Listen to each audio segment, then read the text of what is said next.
is completely filled out, pay your fee, and then you'll be able to track. Remember when you logged in, there's actually a link there that says check application status. So you can log back in at any time and see where you are. It'll say processing or pending or whatever. Once you take your exam, you can also log back in at the same spot and it will let you know. I just had a student that took the exam just a couple weeks ago. His results were up by the time he got home from the testing site. They say give us up to 48 hours, but sometimes it's literally minutes before it logs it into the system. You'll also go back into MQA and fill out the application there. Remember that they may request that confirmation number that's on the National Registry site. So make sure that you have that number with you when you go on to the state. State is also going to require from you a copy of your CPR card and a copy of your completion certification. That'll be provided to you by us once the course is completed. After you complete your exam, you'll be given a date at which you can come back and pick that up. You do not have to wait to get those materials to take your national, but the state will require it for them to process your state application. So once you're completed with national, get it out of the way. With state, 2 hard copies. We're going to want a hard copy of your CPR card, a hard copy of your cert, and basically you can just scan it and they'll have the information on it. You can actually just attach it to your application. Okay? State takes a little longer than national. The way the process works is national contacts the state, tells the state you've passed. So then the state goes back, reviews your application, makes sure that everything is good there. You paid your fee, and as soon as all of the internal processing is done, then you'll be issued your state cert. There should be a link, and I'll verify with Ms. Eggers you have it. Should be a link where you can go back to MQA and determine whether or not your cert has been issued or not. What you'll do is you can do what they call a license check. And you'll simply go in there, log on to EMT, put your name in. If a number comes up beside your name, that's your cert. In other words, it means that you have been issued a certification. You do not have to wait till you get a hard copy card in the mail, because what's an employer going to do anyway? They're going to log on to the state website to confirm that that card's legit. So once you can pull up a number, once you've been issued a number at the state website, you are certified, you can apply for a position. At a later time, when you get the card, you may need to provide a copy to your employer. But as long as you're online showing your certification, you don't need a hard copy card to apply for a job. Just give them that certification number. Any other questions? So I must made a recap. So once they complete the test on Friday and they're done, we're going to give them the letter of completion. The letter of completion will probably be available the following week. Mm-hmm. Okay. So once you've recovered from your binge of adult beverages after successfully passing the class, stagger back in out here somewhere about Monday or Tuesday or Thursday or Friday, whenever you wake up. We'll give you the date. We'll put an email out and let you know when they're available to pick up. Come by, pick it up, and again, scan copy your cert, scan your CPR card, attach that to your state app. One thing that I will mention to you, double check the dates on your CPR cards.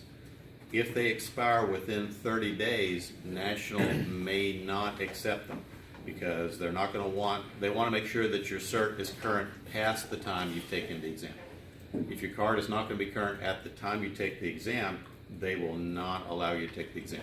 So everybody double check your expiration dates and make sure that they're going to be at least a couple months down the road past the date that you would take your exam. Now, how do you find a testing center? Thank you. What you'll receive is, if you noticed on the page for National Registry, they said something like, "How do you wish to be contacted?" What they're going to do is they're going to send you something called an ATT, an authorization to test letter. That's going to be sent either by email or however you ask them to contact you. Once you receive that, and I'm assuming most of you receive it by email, there'll be a link to the Pearson View site and you can go directly to the link. You set up the date and you set up the time for your exam. The Pearson View site in Pinellas County is located just off of Roosevelt Boulevard. It's actually in a office center around Roosevelt Boulevard and MLK. It's right around that area. When you log on to MQA and they ask you where you want to take the exam, it'll show you the locations. For those of you in Hillsborough County, I think there's one available in Hillsborough County as well. I think it's on ML King over kind of on the east side. But there is one in Hillsborough and there is a site in Pinellas County. So you actually get to pick the date, you get to pick the time, you get to pick the location. My advice to you, do it as soon as you possibly can. Because what's going to start happening to that info? It's going to start fading. Remember, when you guys came in here and you went back and reviewed CPR, how much of the stuff did you retain? It's like anything else. If you don't use it, what happens? It's just going to start to fall out. We can't put corks in our ears. All that information is going to start to fade over time. Proven fact, the longer you wait to take the exam, the lower the pass rates are. We have actually had some students that waited over a year to take the exam the first time. Now, they had all manner of excuses, as you can well imagine. But the fact of the matter is, guess what? They failed. Another thing to remember with National Registry, you got three strikes plus 3 strikes. You get 3 attempts to pass the National Registry exam. If you are unsuccessful after 3 attempts, you will be required to take an additional 24 hours of remedial training and provide documentation before you're allowed to do it again. You get 3 more shots. If you don't pass it after 3 more, you have to take the whole course over. So you'll have to retake the class. Now, you have 2 years from the time that you complete the course, from your course completion date, to successfully pass the exam.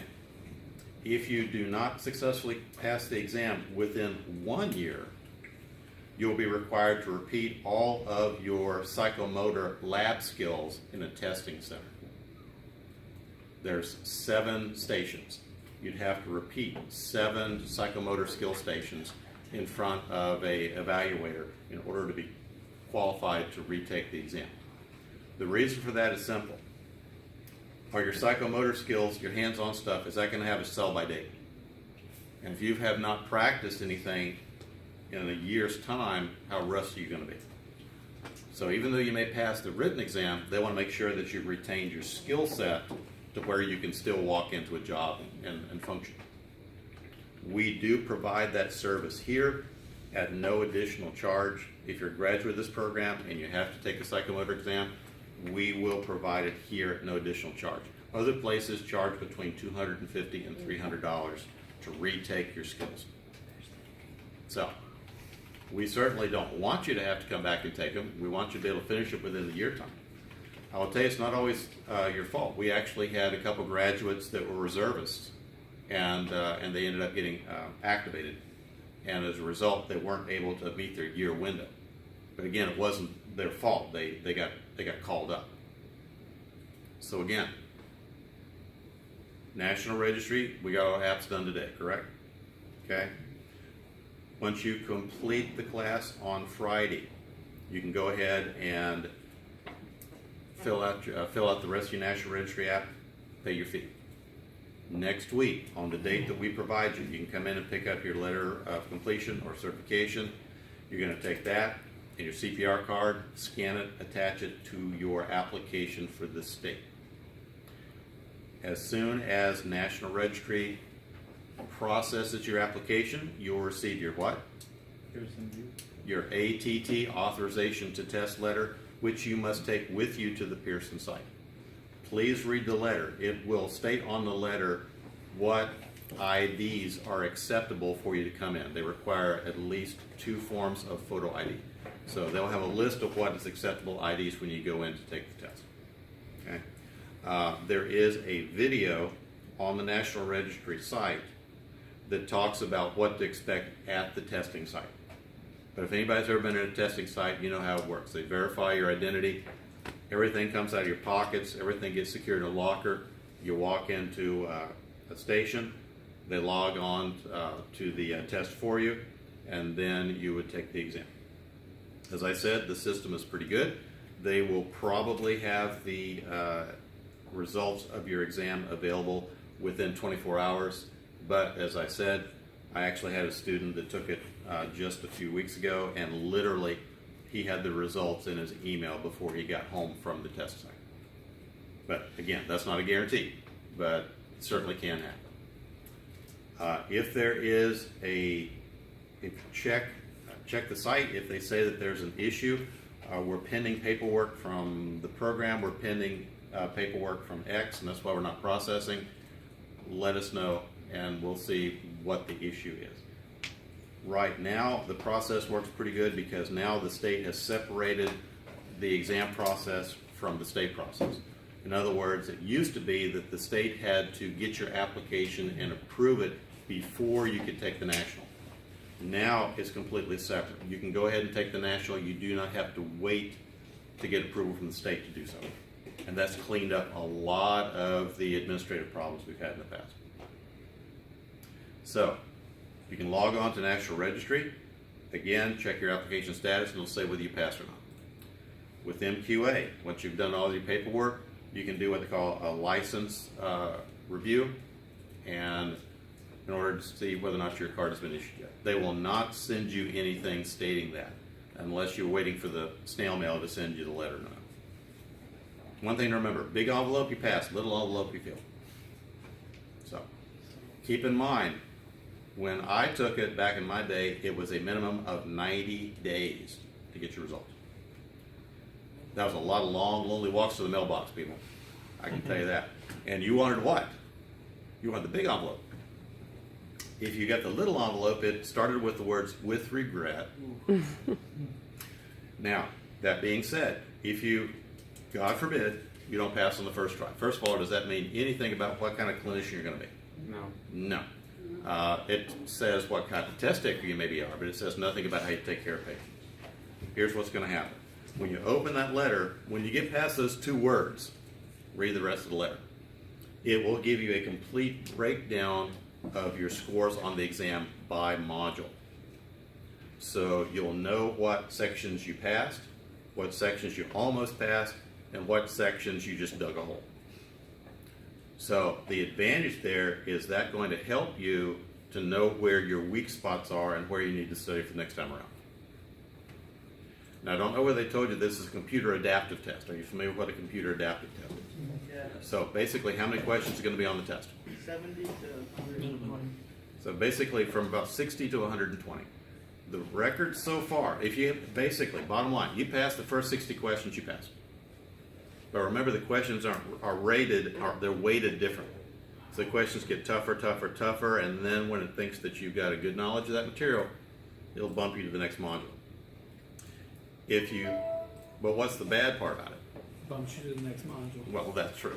But the bad part is, when you fail enough to fail or you pass enough to pass, it shuts down but doesn't tell you why. It says, thank you. And so that's when you got to wait. That's the part that kind of sucks. But here's the thing. Our record right now for a graduate of this program is passing in 62 questions, which means they only missed 2. So we're looking for a new record, folks. I want to see it from this room. Now, if you start getting over 100, don't panic, because it doesn't mean you're not being successful, because you can still be successful. Remember, there's 2 reasons why that test is going to shut down. Either you passed enough to pass, you failed enough to fail, or you ran out of time. So it's going to shut down one way or the other.